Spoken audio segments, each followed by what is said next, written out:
Oke, selamat pagi. Oke, selamat pagi semuanya. Assalamualaikum warahmatullahi wabarakatuh. Ketemu lagi dengan saya, Aulian Mustaqiman, masih di mata kuliah K3. Ya, kali ini bahasan kita adalah bab tentang eh, Irak.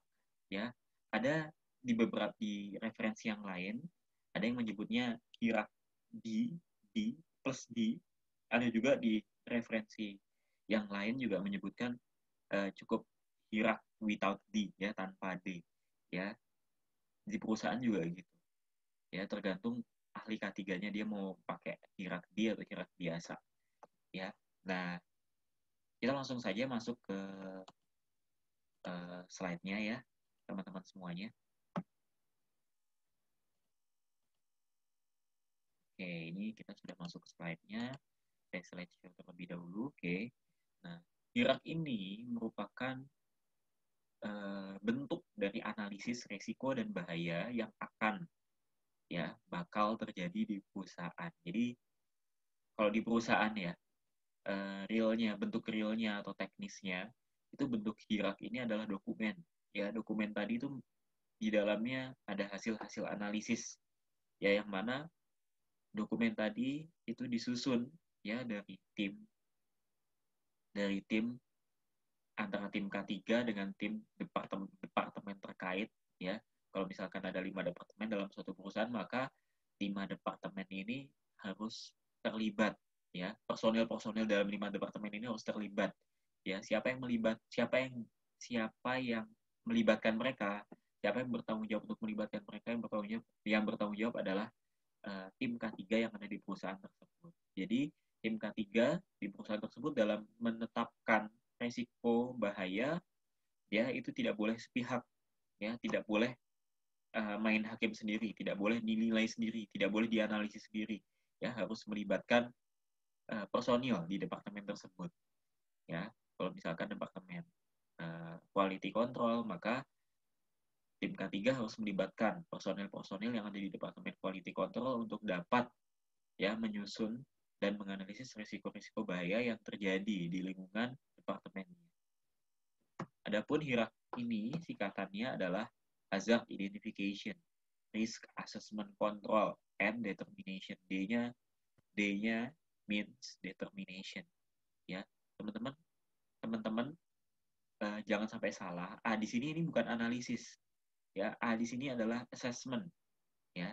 A di sini adalah assessment,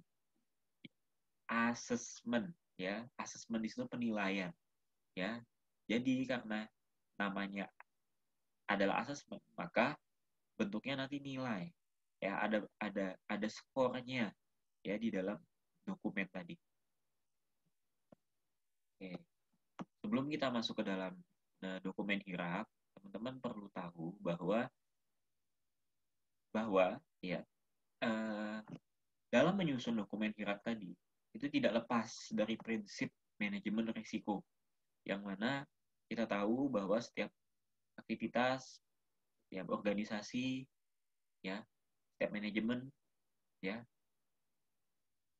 yang baik, organisasi yang baik, manajemen yang baik, kelompok yang baik, ya, perlu menerapkan manajemen risiko, ya, yang baik dan disiplin, ya, yang mana manajemen risiko tadi itu memiliki keterkaitan antara aspek atau prinsip yang ada pada sistem manajemen K3.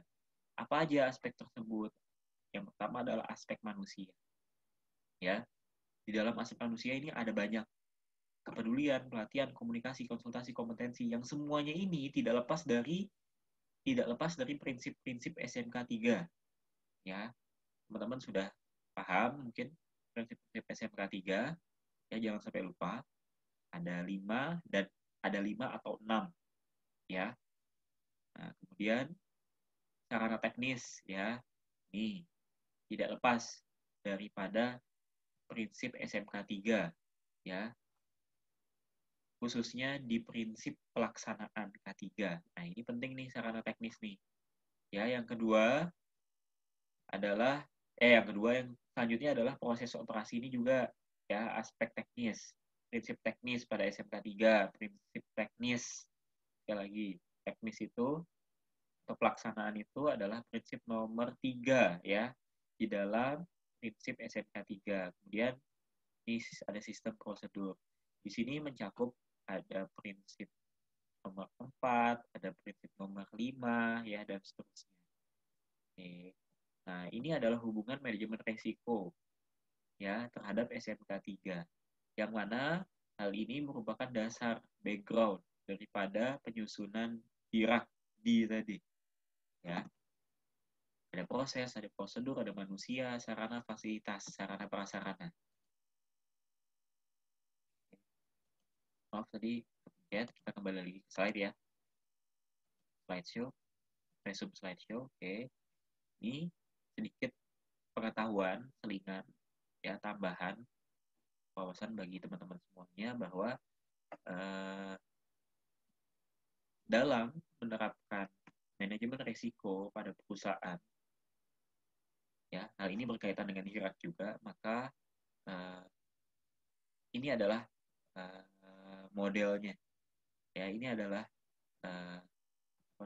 intinya, poinnya adalah ini, ya, dimulai dari penetapan konteks, ya, kemudian masuk kepada risk assessment, yang mana di dalam risk assessment ada 3 tahap atau 3 proses, mulai dari identifikasi, analisis, sampai evaluasi. Ya, evaluasi di sini adalah evaluasi terkait dengan risiko. Ya, setelah risk assessment ada treat risk. Ya. Kemudian treat risk ini dimonitor dan direview. Ingat, monitor and review ini berbeda dengan evaluasi risk. Evaluasi risk ini yang dievaluate adalah resikonya. Sedangkan monitor dan review ini yang dimonitor dan direview atau dievaluasi juga itu adalah seluruh rangkaian, ya, manajemen atau pengelolaan resikonya. Ya, seperti itu. Kemudian seluruhnya ini wajib dikonsultasikan dan dikomunikasikan baik terhadap pegawai yang ada di bawah kita maupun pegawai samping kita yang sederajat dengan kita maupun kepada pimpinan kita. Ya, harus dikomunikasikan dan dikonsultasikan. Ya, baik bentuknya sosialisasi, baik bentuknya adalah SK, surat keputusan, atau surat keterangan, atau himbauan, ya, semua harus ada dokumentasi komunikasinya. Gitu. Ya, sekali lagi saya ulang, mulai dari penetapan konteks, kemudian risk assessment, kemudian ada treat risk, ya. Treat risk ini bentuk pengelolaan, ya, bentuk pengendalian kita terhadap risiko itu apa sih setelah dievaluasi, ya. Kemudian monitor dan review, ya. Yang sering salah adalah kita sulit membedakan antara evaluate risk dengan monitor dan review. Kalau evaluate risk ini adalah yang di-evaluate adalah risikonya, mulai dari identifikasi dan analisis. Ya, apa aja poin-poinnya. Kemudian, kalau monitor dan review, ini yang dimonitor dan review adalah keseluruhan, ya, mulai dari establish, penetapan konteksnya, sampai dengan pengendalian. Seperti itu. Nah, kita sudah mulai masuk ke hierarki, ya, yang mana hierarki ini termasuk dalam pengelolaan risiko dan bahaya. Nah, dalam penentuan hierarki, kita tidak boleh lepas dari identifikasi bahaya, ya, penetapan risk assessment. Nah, ingat tadi risk assessment di dalamnya ada apa aja? Ada identifikasi, analisis, dan evaluasi. Kemudian kontrolnya pakai apa aja, ya. Kemudian monitor dan review. Nah, ketika melakukan identifikasi bahaya, maka ya ini sih di sini saya singkat aja, saya ringkas aja, maka di beberapa referensi memberikan kita poin-poin, membantu kita dengan memberikan beberapa poin-poin untuk mempermudah kita melakukan identifikasi bahaya. Poin-poin tersebut adalah poin fisik, kimia, elektrik, mekanikal, psikologis, biologis, ergonomis, dan lingkungan. Ya, 1, 2, 3, 4, 5, 6, 7, 8. Ya, 8 ini poin, ya, yang akan membantu kita dalam mengidentifikasi bahaya. Jadi bahayanya diklasifikasikan menurut poin-poin ini. Yang bahaya fisik apa aja, yang bahaya kimiawi apa aja, elektrikal apa aja, dan seterusnya. Kemudian teman-teman lakukan analisis sampai dengan evaluasi resiko. Ya, bagaimana caranya? Caranya adalah dengan membuat tabel seperti ini. Ya, ada warna kuning, ada warna kuning. Bentar, saya pause dulu. Bentar ya. Nah, ini ada warna kuning, ada warna biru, ada warna merah. Untuk pewarnaan terserah adik-adik, terserah teman-teman dan adik-adik mahasiswa semuanya. Ya, yang jelas harus di tiap-tiap warna harus bisa kita bedakan mana yang tinggi dan mana yang rendah. Di sini kuning menunjukkan bahwa nilai resikonya adalah rendah. Di sini biru menunjukkan bahwa nilai resikonya adalah tengah-tengah, ya, biasa aja. Merah paling tinggi, ya. Merah paling tinggi. Nah, bagaimana cara menentukan merah, biru, dan kuning? Ya, teman-teman harus bisa mengkalikan, ya, berdasarkan keparahan, severity, dan kemungkinan likelihood. Kemungkinan apa? Kemungkinan terjadi. Jadi kalau kemungkinan terjadi range 1 sampai 4, ya, itu mengindikasikan bahwa 4 itu yang paling sering terjadi. Nah, kalau keparahan itu adalah impact-nya, akibatnya. Parahan range nilai 1 sampai 4, berarti nomor 4 ini. Angka 4 di sini adalah yang paling parah jika sampai terjadi hal tersebut, ya. Untuk nilainya bebas teman-teman, mau 1 sampai 4, mau 1 sampai 5, mau 1 sampai 10, mau 1 sampai 100, ya, bebas. Ya, keparahan dan kemungkinan. Keparahan adalah impact-nya, akibatnya, seberapa jauh, seberapa besar. Kemungkinan atau livelihood adalah, ya, frekuensi terjadinya. Ya, semakin sering terjadi maka nilainya semakin tinggi. Seperti itu. Kemudian dikalikan antara keparahan dengan likelihood. 1 kali 1, 1. 3 kali 1, 3. 3 kali 2, 6. 3 kali 3, 9. Ya, ini metode paling mudah mengalikan keparahan dan kemungkinan likelihood. Ya, untuk memperoleh nilai resiko, skor resiko, ya, yang ingin kita evaluasi. Kemudian setelah kita evaluasi di risk assessment ini, yang perlu kita lakukan adalah treat risk, ya, pengendalian kita atau pengelolaan kita terhadap resiko tersebut, ya. Dalam hal ini istilahnya juga bisa kita ganti dengan risk control, ya, yang mana treat risk atau risk control ini terbagi menjadi 1, 2, 3, 4, 5, ya. Ingat 5 ini risk control atau treatmentnya, dan harus urut. Yang pertama yang harus dilakukan adalah eliminasi, kemudian substitusi, setelah itu engineering atau keteknikan atau modifikasi, yang keempat adalah administrasi, yang keempat adalah PPE. PPE ini dalam bahasa Indonesia, dalam bahasa kita seringkali diistilahkan dengan APD atau alat pelindung diri, ya. Dan harus urut, ya, APD ini yang terakhir, eliminasi yang pertama, ya. Ingat, APD yang terakhir. Jadi kalau misalkan treat risk-nya atau risk control-nya berupa APD, berarti bahaya tersebut sudah tidak bisa kita hilangkan lagi, tidak bisa kita nolkan. Maka satu-satunya cara adalah mencegah dengan kita memakai APD. Ya, ingat, yang nomor 1 adalah eliminasi, menghilangkan dulu. Kalau bahaya nggak bisa hilang, dilakukan substitusi. Kalau substitusi nggak bisa, dilakukan modifikasi, ya, agar bahaya tadi bisa berkurang resikonya. Kemudian kalau seandainya modifikasi sudah dilakukan dan tetap nggak bisa atau bisa dikurangkan lebih jauh lagi resikonya, maka perlu dilakukan kontrol secara administrasi. Dengan cara apa? Contohnya administrasi dengan cara penyusunan atau pembuatan SOP kerja, ya, atau instruksi kerja. Dan setelah itu semuanya ini dimonitor dan direview, ya, melalui inspeksi atau audit, ya, inspeksi atau audit. Oke, ini identifikasi bahaya, ya. Ini hierarkinya tadi ingat harus urut, ya. Eliminasi dulu, apakah tadi bahayanya bisa dihilangkan secara fisik, ya. Kemudian substitusi, apakah bahayanya tadi bisa digantikan dengan yang lebih aman atau resikonya lebih kecil. Kalau seandainya sudah selesai disubstitusi dan bisa diterapkan lebih jauh lagi, maka dilakukan engineering control, ya, modifikasi alat, modifikasi fisik, atau di bahasa lain mungkin selain dimodif diubah alatnya, ya, direkayasa lagi, ya, supaya resikonya bisa berkurang. Kalau masih bisa resikonya dikecilkan lagi, maka perlu dilakukan usaha administrasi, kontrol atau treat risk tadi, ya. Ya, administrasi di sini itu bisa SOP, bisa instruksi kerja, bisa manual mutu dan seterusnya.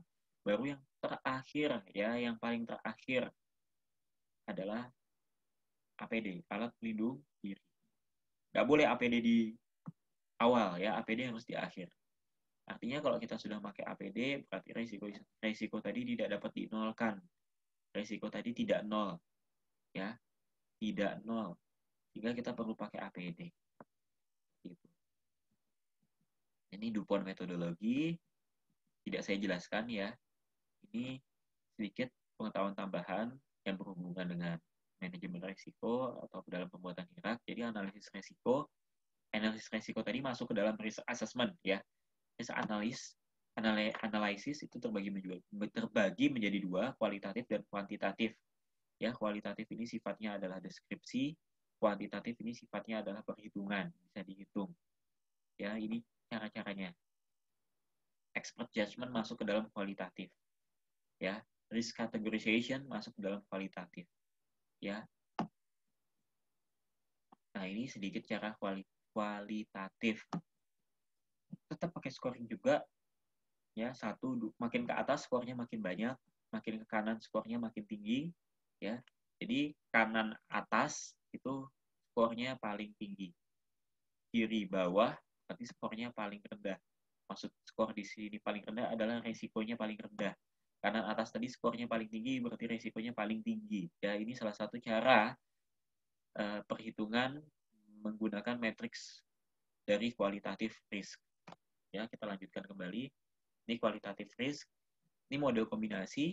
Kita boleh menggunakan dua-duanya. Tapi kalau seandainya teman-teman ingin menggunakan dua metode tadi, berarti teman-teman melakukan kualitatif dulu. Setelah melakukan kualitatif, baru melakukan kuantitatif. Ya. Nah, ini contoh perhitungan kuantitatif. Kuantitatif. Ya, likelihood tadi tingkat keseringan atau frekuensi, kemudian konsekuensi ini adalah impact, ya, atau severity atau keparahan konsekuensi, ya.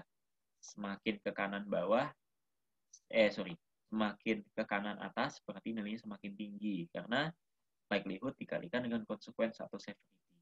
Ya, semakin ke kiri bawah nilainya semakin rendah. Ya, rendah kali rendah rendah. Tinggi kali tinggi tinggi. Ya, yang merah ini tinggi, yang kuning ini medium, yang hijau ini resiko rendah, ya, tapi tetap bahaya juga, ya, resiko rendah. Ini salah satu contoh, ya, qualitative risk evaluation. Ya, ada indeks-indeksnya di sini. Ya, ini menggunakan indeks. Artinya kalau menggunakan indeks berarti bisa berbasis expert judgment, bisa berbasis reference, ya, atau referensi, ya, atau baku mutu, ya, itu kualitatif. Ini nomograf ini kita pakai kalau seandainya metode yang kita gunakan adalah metode kuantitatif, ya. Langkah pertama dalam penyusunan metode nomograf ini adalah teman-teman membuat 3 garis probability, garis tie line, garis risk score, ya. Garis probability, garis timeline, probability, exposure, tie line ini garis pembatas, ya, nggak kita isi, hanya pembatas saja, garis bantu lah, sama konsekuensi. Konsekuensi ini severity atau impact tadi. Probability itu tingkat kemungkinan. Ya, nomograf ini lebih detail. Ada tingkat kemungkinan, ada tingkat keseringan. Ingat, kemungkinan terjadi itu beda dengan keseringan terjadi. Ya, tingkat kemungkinan terjadi itu berbeda dengan tingkat keseringan terjadi. Kemudian di sini ada impact atau tingkat keparahan, ya. Garis ini sama teman-teman semua ini diberikan skor. Strip yang paling bawah ini strip yang paling rendah skornya. skornya paling rendah. Di sini juga ini Thailand ini garis bantu, nggak perlu diberikan skor. Ini juga diberikan skor di strip-strip ini, terserah teman-teman mau 0 sampai 10, mau 0 sampai 100, mau 0 sampai 5 ya, terserah teman-teman, yang jelas konsisten. Kalau 1 sampai 5 berarti 1 sampai 5 semuanya. Kalau 1 sampai 10, 1 sampai 10 semuanya. Ya. Misalkan di sini teman-teman ada bahaya X, tingkat kemungkinan terjadinya adalah quite possible. Quite possible ini adalah bisa aja terjadi. Ya, maka jangan lupa di sini dikasih tanda di quite possible. Kemudian exposure-nya misalkan frekuensinya hampir sering, ya. Berarti tarik garis antara quite possible dengan hampir sering. Ya, sampai ketemu dengan garis bantu.